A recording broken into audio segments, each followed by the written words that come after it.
Hello, I'm Debs, and this is Debs with This, and welcome. I'm back today with a slightly different video. So what we're going to do is we are going to cover what to do when you're a Sewjo goat, and also my precious fabric catastrophe. That's probably over dramatic. My precious fabric issues, maybe that'll do. If you've been around these parts before, you may know a couple of things about me. One is that I am a sick doctor. I'm off work and have been for quite a long time. I'm an emergency medicine doctor. And the other is that I am a productive sewist, we say it like that. But I find it a very soothing way when I'm really struggling. I have been off work for more than 2 years, and so part of what keeps me occupied is sewing. So if I have no desire to sew, which is what happened, so essentially I didn't want to sew, I didn't want to think about sewing, I didn't want to plan sewing, I didn't want to interact with anything to do with it at all, like no desire to do it at all, which I don't think has ever happened to me in all of those 12 years. So it was a little bit unnerving. It was a bit like, there was a bit missing, it felt like. And so the first thing to say is, if this happens to you or is happening to you, I think this is quite a common time of year for it to happen in this kind of seasonal change. Do not worry, because sooner or later you will want to sew something again if you have been a sewer. And if you don't want to sew something again, but you want to do something else, then that's fine too, isn't it? It's not we don't do it to be splendid. We just, I think the pause is sometimes good to reconnect with why you do the things you do. So I had about 5 key ideas. I know other people have made these vlogs as well, but this has just been kind of my approach to it. And I wouldn't say that I'm out the other side at all. The second part of the video is going to show you something which is kind of, again, taking the wind out of my sails a little bit, but also kind of giving me some information. So, because all of this stuff is data, it's information that helps us to know how to tackle things that are happening in our lives. So the first one is to keep your eyes open for inspiration. And that might be from your own patterns and fabrics, from the things that other people are producing on places like Instagram and YouTube, or from television programs or films. See what's kind of catching your attention places, and not to make the thing, just to kind of sit with that, oh, that's quite interesting feeling, just kind of to sit in that mode rather than the and what pattern and what fabric and therefore what can I make, but just sit in that, oh, look at that, or gosh, how is that made, or just that kind of like curiosity about some things. So for example, this beautiful lawn fabric, which you are going to see again at the end part of this video, I'll put chapters below, so if you want to skip forward to see where my catastrophe was, then that's fine too. So along with inspiration, I've written down, look at clothes releases. So I get things like Toast or Cezanne. Not that I've ever bought anything brand new from either of those shops, but I just like their aesthetic. So I was kind of looking through to kind of see if there was anything that waved at me or nudged me. And that's kind of different from going, I can recreate that with X pattern, because I do that quite a lot. But it's kind of trying to feel the difference between that thing, which is like a functional ability, because we know clothes and fabrics and patterns, and I really like that, or like it's like doing that sparky thing. And the other place is obviously to go and look at, the patterns of different eras. Look at that beauty. That was £1 from the Cone Exchange in Harrogate. How lovely is that? And it's a size 18, so I'm not going to have to grade it up. I'll be able to just sneak it in a little bit. So the other thing is things like television programs or films, and that's not necessarily ones that are about making, although I have been watching Sandy in her destination, which has been lovely. cheering at the telly for somebody that you know, which I think is really nice. But I just mean, like, in general, kind of paying attention to when things are being interesting for you. There was a thing on Instagram, an advert for, I think they're called Femkit. I'll put the picture of the one that was sparkling at me in. And there's, like, I wouldn't wear the rest of it. It's a bit too kind of, I like tailored, but this is like girly tailored, and it's a bit too girly for me. But there's a shirt or a blouse that's got a really kind of deep, pointed, crisp collar, and I really want that. Yeah. So that was like the first kind of bump I got that was like, oh, I like that. And then I would suggest making either a physical kind of inspiration board or a virtual Pinterest board, if that's something that floats your boat, just to kind of keep those things in one place. But again, not to then use that as part of a design my wardrobe process or whatever. Don't make it like, and therefore this, because I think then you kill it. We've got to kind of nurture that seedling part of curiosity and delight again. We've got to kind of start that seedling process growing again. And the next thing that I've written down is take stock.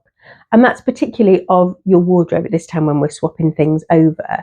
And I think what can tend to happen is you see like all of your clothes, don't you, if you're a swapper overer. You see your summer clothes as you're kind of taking stock and putting them away. And this year of my really summery stuff did not get worn. So that stuff's going away, but also then you're getting out the winter stuff.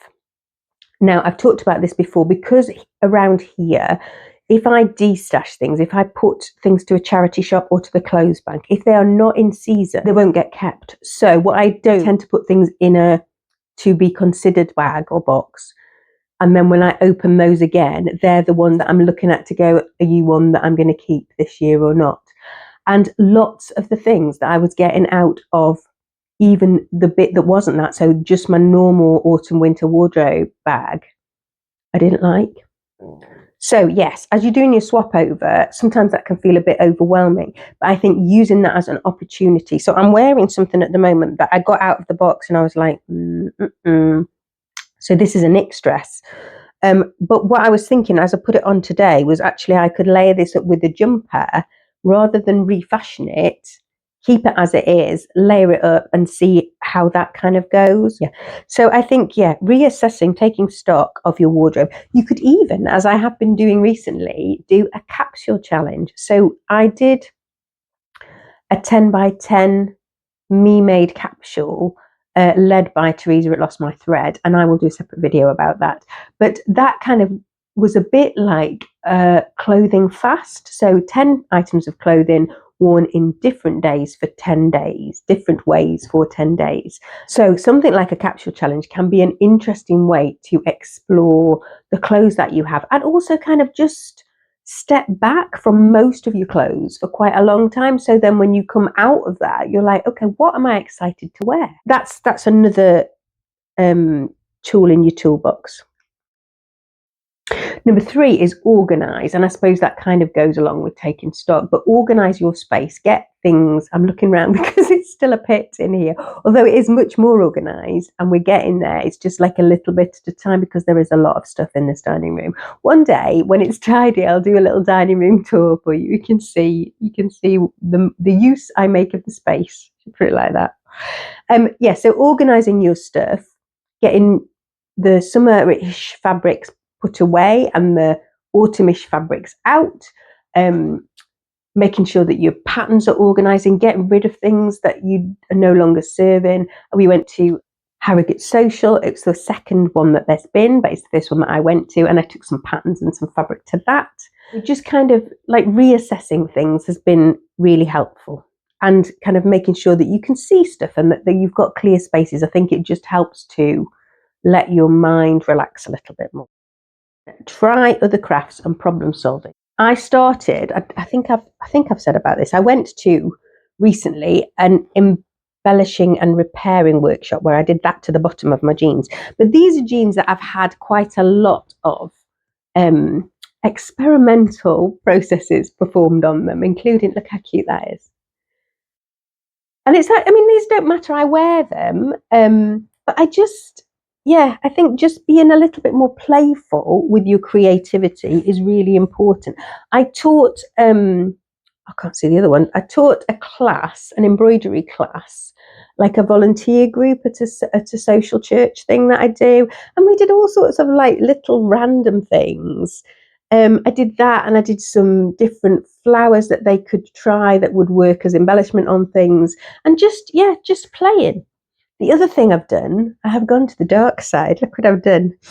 I have knitted my first garment in, I don't know, maybe about 4 or 5 years. Look at those. Look, I did knit those, and they're blocked. Ruanne, who I'll tag, you know her, the Yorkshire Sew Girl, she did a thing where you could get premium Craftsy membership if you signed up from a link that she had. And I thought, you know, that's what I'm going to do. I'm going to do knitting, but I'm going to do it like properly and follow the class. So I've been and bought some wool for the next garment along.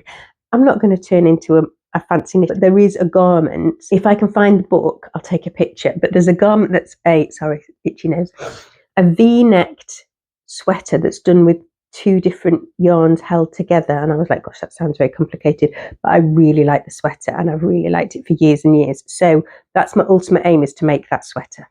Be knitting. It could be any kind of crafty thing: flower arranging, drawing, painting, dyeing, all sorts of things. The other thing that happens is if you're like me and you make random things, this is a kaleidoscope.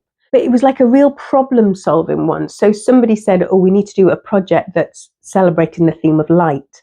And I thought, I know I've seen how to make a kaleidoscope. It's really simple. And it is really simple. But because the things that we used were all from like our scrappy exchange place, so nothing was the same size. So it took a disproportionate amount of time. So probably most days for a week, I was trying to find different ways to make a kaleidoscope. But the project worked well. The people who made it managed to make it with the instructions.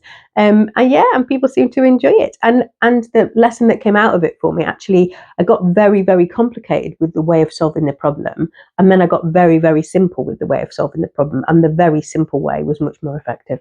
So scratch that problem solving, other creative bit of your brain.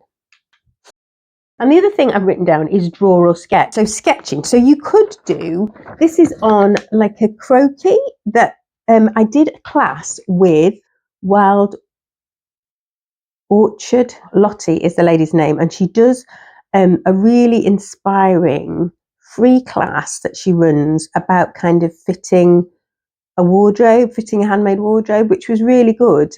If I'd have had the money, I probably would have done the next bit as well, because it might have dragged me kicking and screaming through that process, and I'm not very good at doing that process. But but what it did get me doing is sketching.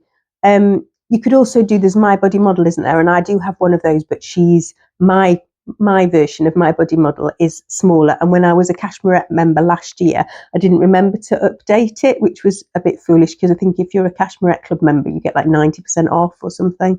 So yes. So that's, sketching. And that can be, you can see this is that blouse that I kept talking about. And I was trying to work out if I wanted, what kind of sleeve I wanted, and probably a long cuff on that. So I have got the David Thingy Coffin shirt making book, which I kind of think I should probably dig out and make that from. But yeah, I could just use, I've put query Vernon, I could just use the Vernon blouse, couldn't I? My next tip is to make something for somebody else. And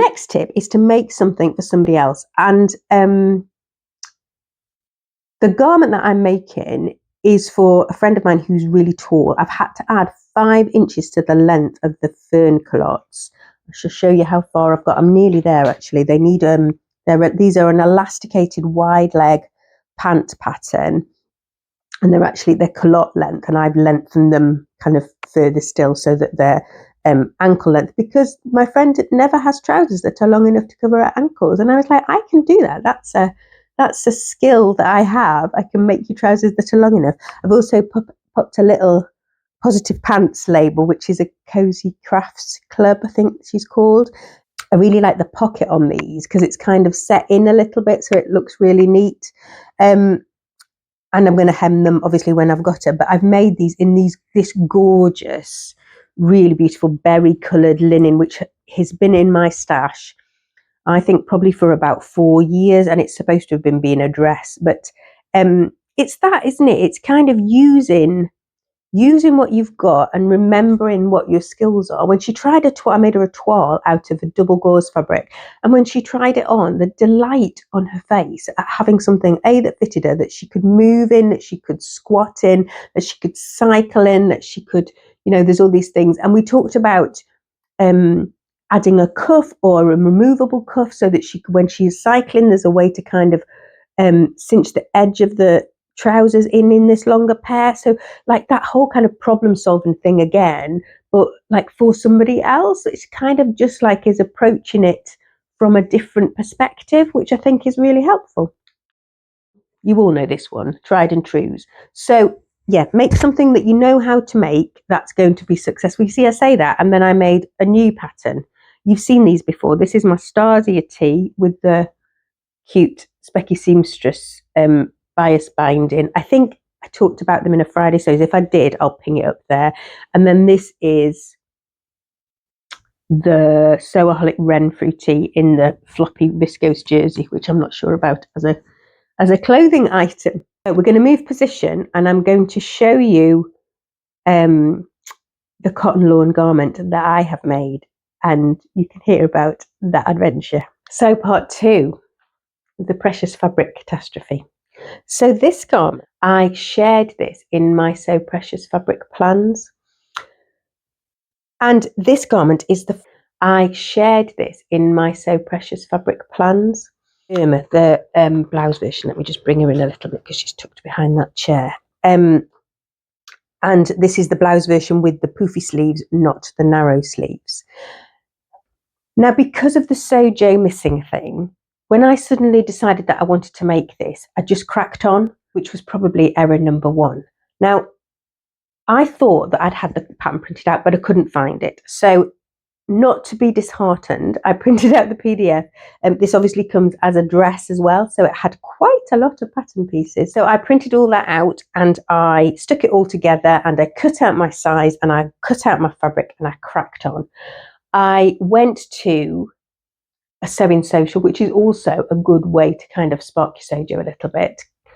I went to a sewing social, and I sewed some of it at the sewing social, and I got as far as putting the sleeves in and trying it on. I put it in, I tried it on, and the sleeves were like really oversized, like a good kind of 2 centimeters off my shoulder. And I was like, that's not the look that I was going for. I'm sure I've made iron patterns before and not had to make a massive shoulder adjustment. I wonder what's going on. Anyway, so what I did was I took the sleeves out the second time, I put them back in, further in, and I went through that process twice to get them sitting where I wanted to sit. And I was quite kind of happy with that. I couldn't finish it because I had not taken with me the inner collar stand piece. So everything else was put together, but I'd left one piece of the fabric at home, so I couldn't finish it off. So when I got home, I was really excited to finish it off. I've hand stitched the inside of the little cuff thing. My buttonholes were all done in their kind of invisible placket. There's this nice pleat in the back, and there was a nice pattern placement. I kind of was really happy with things. Put it all together, put it on. The collar is enormous. I will, if I get a chance, I'll take a picture, but it literally is sitting a good inch away from my neck. I was like, that's really, really strange. Then I went back. Then I found an envelope that had an I am Irma in it. So I had it printed out. Look, it's sitting here all the time. So I had it printed out. It was all ready to go. I hadn't used it, obviously, though. I'd used my other bit. And if I bring to you the size chart, hopefully you'll be able to see. I want you to pay attention to number 48 size and number 44 size. Now, both of them are, in fact, 50 as well. Both of them are dashed lines. One is slightly longer than the other. What do you think I'd done? So I'll come right close with this. So what I've done is, instead of cutting at the 44, I've cut at the 48. And so I've made a size 48 and not a size 44. And I probably could have made a size 42. So I need your help. I'm going to have to try and sort this out, but I wanted to show you before I start trying to sort it out. So I have a couple of thoughts. I have French seamed, because you would, wouldn't you? I'd French seamed before I changed it the first time, but yeah, I've had these sleeves in and out 3 times and I still have French seams. So what I'm thinking is, because I've got some extra space here, what I could do is to bring it in kind of an inch here, and then I'll get a slightly higher arm's eye, and then just taper this to like, so I get the full thing. I'm thinking I take the collar off and bind the neck like there's a fibre mood. Is the fibre mood ermine's finished like that? The other option is that I could kind of take in a section kind of there, but I'm not, don't know, help me. I really don't want this to go to waste, because because it's got lots of lovely work in it, but also because it is a really beautiful garment, it just doesn't fit me. And because I've taken the shoulders in so much, I can't even give it to somebody that it would fit, because I cut the extra off the shoulders, even though I haven't finished that arm's eye, because I decided I wouldn't finish the arm's eye until I knew what I was doing. Me with my precious fabric catastrophe. Now, of course, if I'd have made a toile, I would have discovered this. If I'd have found my printed out pattern and made it from that, it probably wouldn't have been too bad. My instinct is it probably still would have been a little bit big, but yeah. So this is not what a fledgling seedling Sewjo needs. A fledgling seedling Sewjo needed this to be an epic win of a garment. And it is not.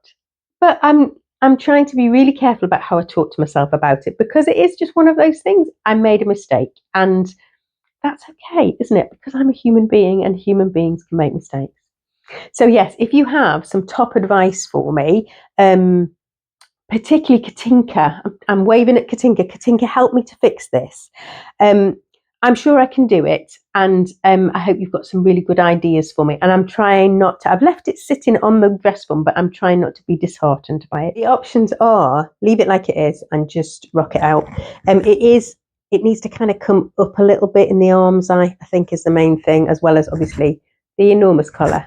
The shoulders fit beautifully now.